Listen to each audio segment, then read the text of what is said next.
Good evening, everybody. At the outset, I would like to thank Ravi and Government of Rajasthan for giving me an opportunity to be with you all this evening. And this topic, I think it is going to set the tone for the next 2 days of intense discussions which we are going to have on the ICT innovations in governance. I come from a background of maps. I'm basically a surveyor. So right from the beginning, we had been talking about maps.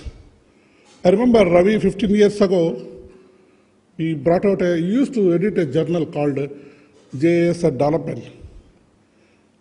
And that time, he brought in one issue with the maps in shackles, because maps were not available.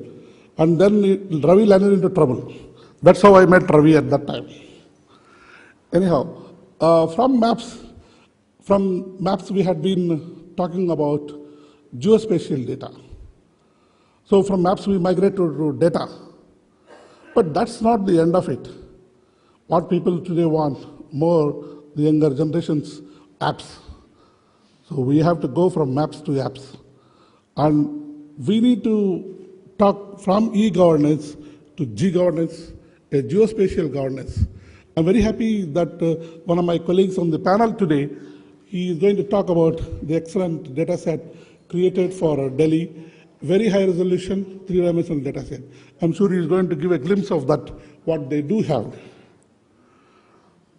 In India, we have done a number of things, islands of excellence, a very good ICT projects. One good example is, I go back to my own domain, that is INCOIS, Indian National Center for Ocean Information Services under the Ministry of Earth Science. Is a very good example of how geospatial data and ICT are really helping people to empower them.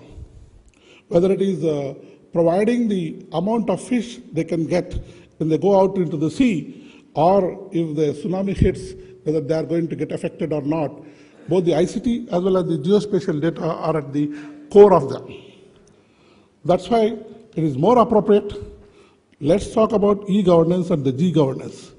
But Government of India also realized the importance of this.